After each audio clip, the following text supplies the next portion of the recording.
I thought that was an excellent presentation from Kevin. I've known Bob Bray for best part of 20 years, I guess, and it's nice to see that his legacy is in safe hands. Bob and I didn't always see eye to eye. Well, I was an engineer, he was a landscape architect. You wouldn't expect it, really.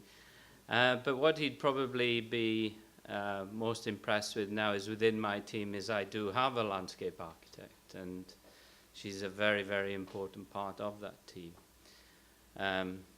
as is a number of other key individuals. And I think through my presentation, hopefully you'll see all the different facets that are needed when you try and retrofit SuDS.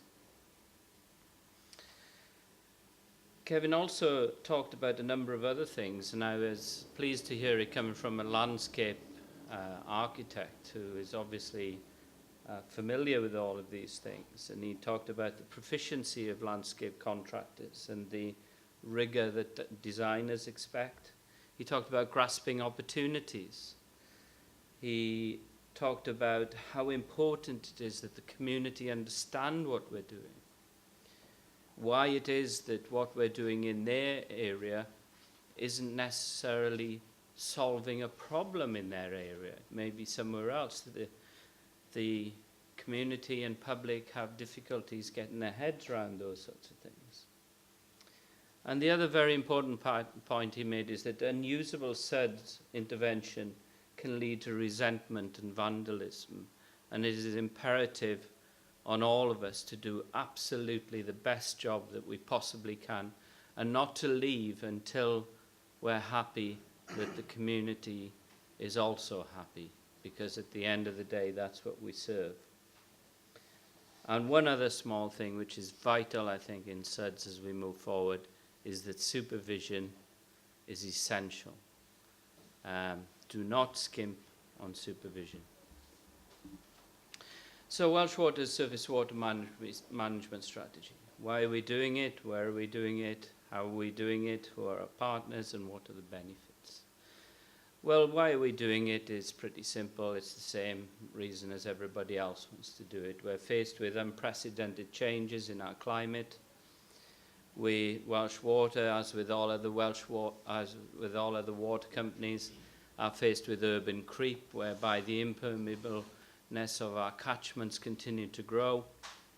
And of course, there's no limit on development and growth, which we must have assets in order to serve into the future.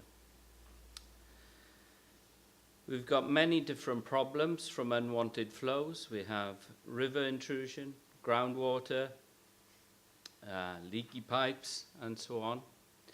But the consequences of these are, as you can see there, the normal one most people see is flooding, but probably the impact on our environment is much greater, and also our continued need to spend money in energy and carbon are all features that we need to resolve. And if we reduce the amount of surface water in our sewers, then these become benefits, not consequences. And if we take steps to stop the surface water entering our assets, then the effects are mitigated. Those things there that you saw as consequences actually become benefits. There's also societal value from customer benefit, and it'll also provide headroom in the future to plan new homes and commercial enterprises. And in Wales, and within Welsh Water, this is called RainScape. And I was gratified that at a meeting with the other representatives of the water companies last week, that some of the other water companies have actually started calling their work RainScape as well. They asked me if RainScape was copywritten. I don't think it is, but if they want to call it RainScape, that's fine by me. And the reason is that if we continue as present, that within a generation, the amount of assets that we will need in order to cope with increased flows is likely to be about 35% extra, which is highly unsustainable. And if we manage to get all of the water out from new developments, then that would only reduce that figure by about 6%. So the real benefits that will come in the future will come from our existing fabric, our existing infrastructure. We have to tackle the effects that are occurring now on our existing assets. And that's not just true of Wales, that's true of everywhere. We can go on to continuing to build bigger and bigger pipes, putting in more and more storage. But I think people have finally come into the conclusion that if you put in a bigger tank, come back in a couple of amps and you'll need to build another bigger one on top of it or alongside it. I'm quite happy to have that discussion with anyone who thinks that that isn't true. Where are we doing it in Wales? Well, we're doing it pretty much all over the place.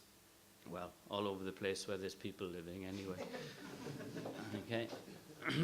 Most of the rest of the population of Wales where you can't see the blue dots are sheep. And they're quite happy with the amount of water that's landing on them. I'm going to talk about mainly two different areas. One is in what's called the Lougher Estuary, which is Llanelli and Gowden. And the other one is in Cardiff, in a place called Grangetown. But what really happens behind the scenes, and one of the key things that's so important about retrofit is collaboration and cooperation. A very interesting comment by David Bamforth recently was, we can't build our way out of this. And he's right, because the economics don't stack up anymore to allow us to do that. But the other thing is we can't do it on our own. And this is very important. And how we get over doing it together isn't as easy as it sounds, but is achievable.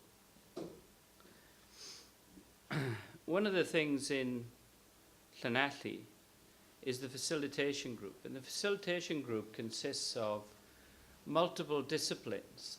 It consists of planners, consists of land agents, designers, engineers, highways, traffic management, lawyers. I have one of the members of it sitting at the back there, Richard Brown, who regularly comes to our meetings. He's just a designer. He doesn't know a lot about all the other things. But it's a very big table. But the point is that having all those different skills around the table enables you to come up with solutions. And we don't talk about one scheme or have a meeting and say, well, today we're going to talk about this scheme. We talk about all the different schemes that are going on in the area. I can't remember how many there are now, but it's more than the fingers on both hands.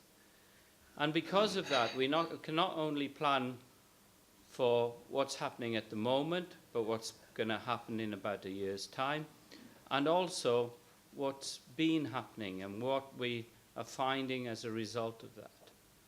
And what has happened is as important, because you constantly have to take the community with you. And what has happened will become an increasing burden to actually move forward, because if you want these things to continue into the future, then you've got to keep people happy with you now. What you can see there is one of the large basins at the end of one of the jobs, and the other one is in a local school. So it's multidisciplinary, multi-agency. And here we have another of Richard's schemes here, which is Queen Mary's Walk. What you can see here is something that resembles a swale. I say this to you because you're probably looking at that thinking, I've seen lots of swales before, why is he showing me a swale? We've got bored of looking at swales. It's swales upon swales, we know what they look like. Because that's not a swale, it's a sewer. Now you might be a little bit confused by that, because it does look like a swale. It does act like a swale, but legally it's a sewer. And the reason it's a sewer is because there's a pipe in the bottom of that which under the terms of the Water Industry Act, means that we can build and service it and retain it as a sewer within our assets. And that is a very important point, because all of the legal arguments surrounding the construction of these things have to fit in somewhere. And that's a sewer. These are some bioretention strips alongside the road. And now we come into a whole host of different legal arrangements. Welsh Water has no statutory power to work on the highway. So when we leave, we can't own these. And as you can see, there's the odd bit of other services going through these as well that we've got to look after. And that gives you not only an idea of the complex legal issues that are involved, that we have to overcome. This is overcome by using Section 278 of the Highways Act, which allows us to work on the highway. We have to pay a fee for it, which seems crazy because we're doing the work for the community.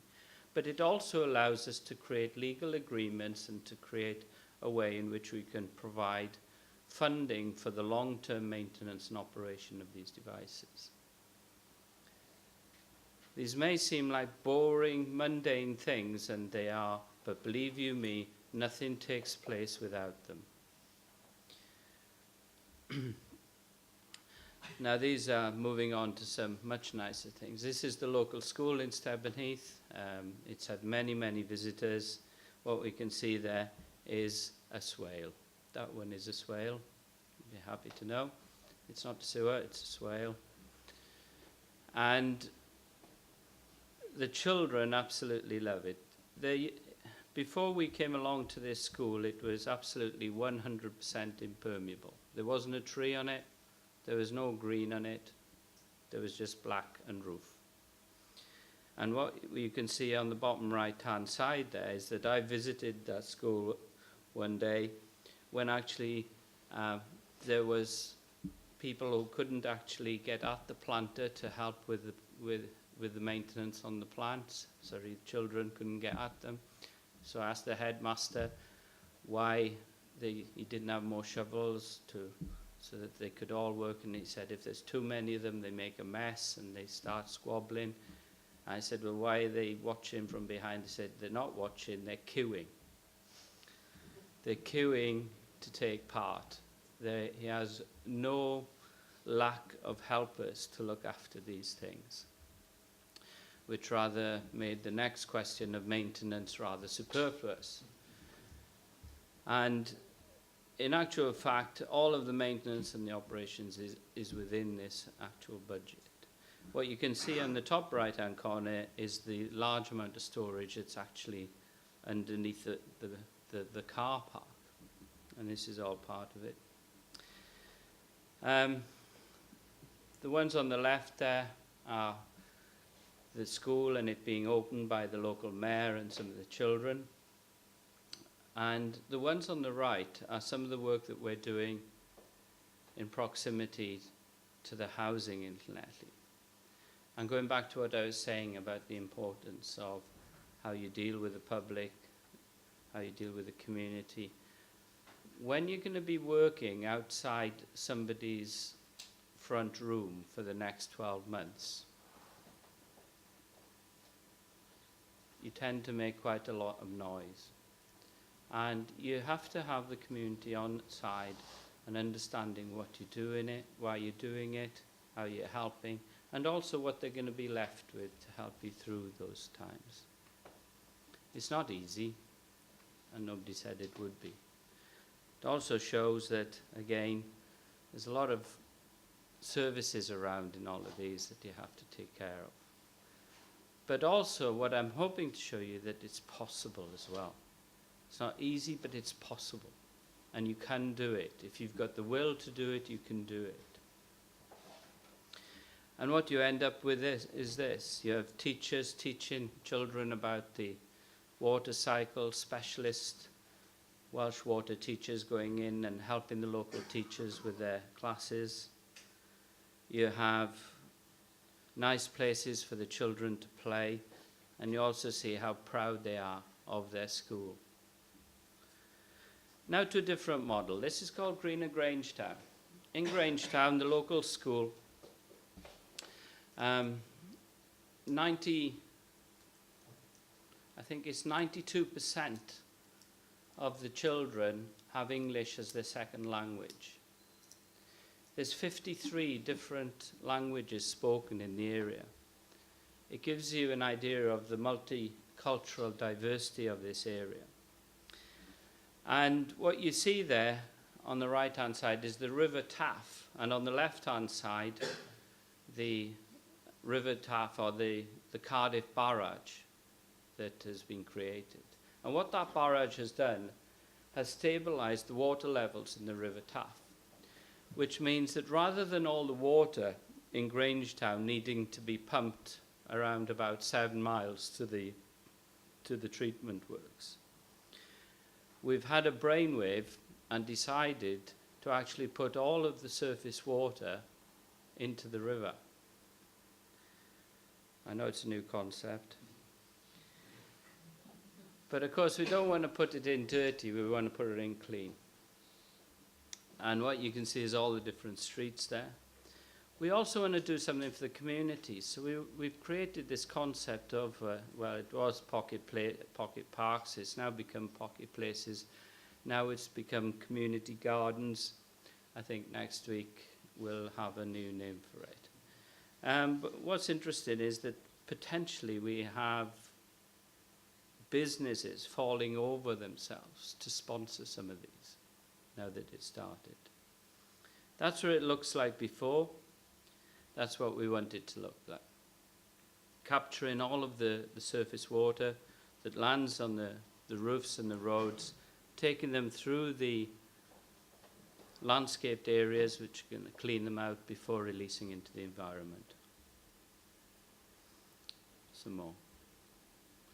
This is the embankment, which is the missing link of the Taff Trail, which runs all the way from Cardiff Bay to Brecon.